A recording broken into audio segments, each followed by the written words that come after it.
in the phantasmagoric amphitheater of capitalistic Machiavellianism, where the pecuniary alchemy transmogrifies prestige into negotiable tenders, the Spotify-Obama pecuniary paroxysm stands as a testament to the insidious transmigration of ostensible cultural cachet into fiduciary largesse.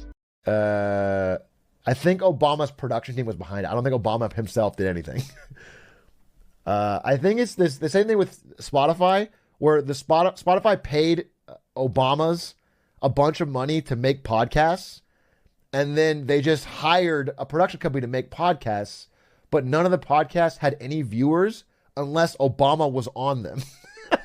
So it was like the biggest waste of money Spotify's ever done. That and the Royals, the Prince and Kate Middleton and the Prince. I forget the name. They paid them like Meghan Markle and the Prince. Spotify paid them like $1 billion, dude. It's just so much money to make, not $1 billion, but a lot of money to make podcasts. And only the podcasts that they were on had any listeners. But they made like a series of 10 different podcasts and they all flopped. It's crazy that Spotify thought that would work.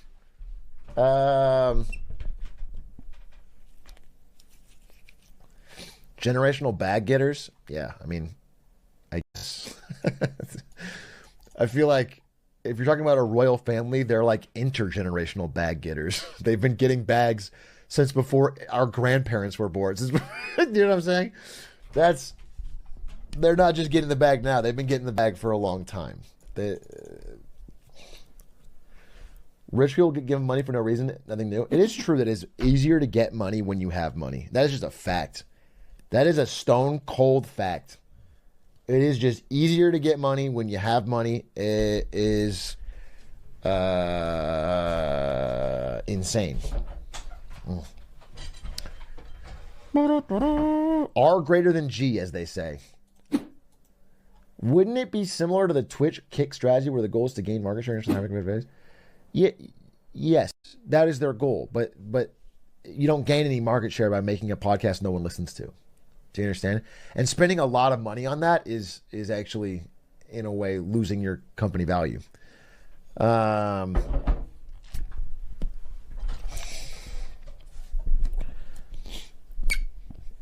It's like this. Who's a big streamer? Who's a big streamer? Let's not say Kai, because he might be able to do this. Someone like XQC. XQC, perfect. XQC, a big streamer. Let's say Kick could pay $100 million for XQC, or they could pay $1 billion for XQC and 9 new streamers that he's going to develop. Okay? Do you understand? They go, oh yeah, well, XQC knows what he's doing. He's a great streamer. So they pay him $1 billion, and then he streams on Kick, and then he also gets 9 people to start streams on Kick. Well, it turns out, though, nobody watches those. But they're picturing like, oh, he's going to make them all as big as he is. That's sort of what Spotify did with the Obama podcast and the Meghan Markle podcast, was like, they had all these things that they were paying a lot of money for that had the name attached, but they didn't do anything. They didn't.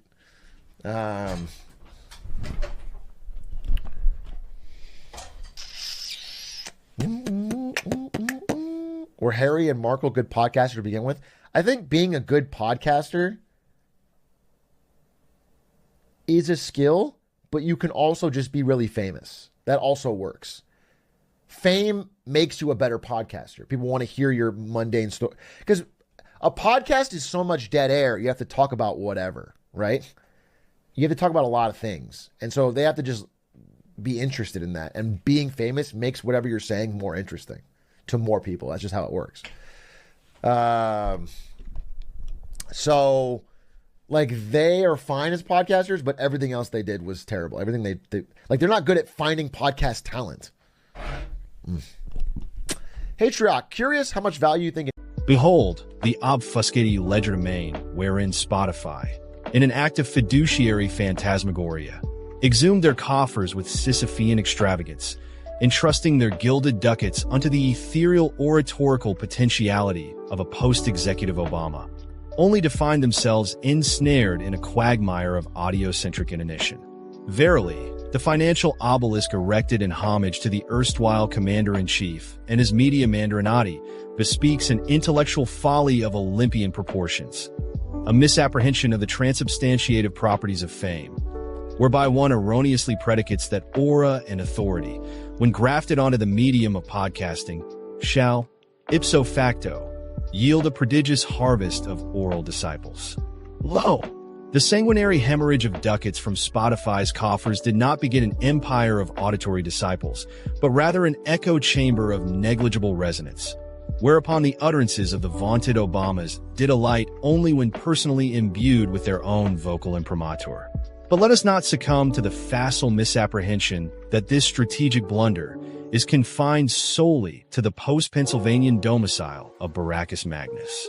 Nay, for the British ex-royals, those ephemeral scions of perfumed privilege, did likewise plunge headlong into the cavernous abyss of fiscal ineptitude, extracting an exorbitant tithe from the Scandinavian auditory hegemon, whilst contributing naught but a wisp of content scarcely more substantive than an ephemeral summer zephyr. Spotify, in its quixotic pursuit of dominion over the sonic landscape, did wager that the golden effluvia of established luminaries might be alchemized into an empire of listenership. And yet, the inexorable laws of engagement within the auditory agora render clear that the mere ascription of a known name unto a production does not an audience beget. In lieu of organic growth or cultivated virtuosity, the conglomerate fell victim to the siren's song of performative affluence, a paroxysm of financial hyperbole unmoored from the bedrock of listenership metrics. This, dear reader, is but the quintessence of a generational affliction, a pathology of fiduciary profligacy that spans monarchical sinecures and corporate hegemonies alike. The epistemological deficit inherent in assuming that fame begets value in all media formats is a blunder tantamount to presuming that an equestrian champion might, by mere virtue of their steed mastery, conduct an orchestra with equal aplomb. Nay, the skills requisite for resonant podcasting are not merely the sine qua non of celebrity. They are the confluence of cogent ideation, narrative gravitas, and a symphonic understanding of the auditory craft, qualities woefully absent in the anemic assemblage of post-regal and post-presidential productions heretofore foisted upon the digital ether. And yet, let us not assume that the travails of Spotify, vis-a-vis the Obamanian Gambit and the Windsorian Excursion, are unique to their domain. For are these not the precise calamitous miscalculations that besiege the verdant plains of live streaming platforms as well? Consider, if you will, the paradigmatic case of Kik's engagement with the prodigious digital soothsayer XQC, a transaction of pharaonic proportions, predicated upon the supposition that his monolithic charisma might be parlayed into an ecosystem of prosperous neophytes. Yet herein lies the crux. Much like Spotify's self-inflicted debacle, wherein the Obama imprimatur proved insufficient to engender an enduring sonic empire, so too do the tectonic movements of the streaming domain indicate that individual charisma, no matter how incandescent, does not self-replicate by mere osmosis. The fallacy of presumed transmutability, the notion that success in one sphere begets success in another without an accompanying transfiguration of format and execution, is an intellectual chimera, one that Spotify, Kik, and countless others continue to chase with quixotic ardor. If the annals of media hubris have taught us anything, it is that generational bag-getters are not so much born as they are perpetuated through cycles of fiduciary naivety. The Obamas and the Markles, irrespective of their intrinsic merits, were thrust into a milieu ill-suited to their métier, their brand leveraged in a manner incongruous with the organic mechanics of listenership retention. They were not curators of podcasting par excellence. They were totems of ostensible prestige, purchased at a premium, only to yield suboptimal returns. Thus, we must ask, whither the rectification? Shall the conglomerates persist in their Sisyphean enterprise of affixing gilded names to ill-conceived ventures? Or shall the digital oligarchs, having paid their penance in squandered gold, glean wisdom from the cataclysmic folly of their forebears? If history is any indication, the cycles of economic excess shall continue to gyrate, heedless of the premonitions inscribed upon the financial epitaphs of yore.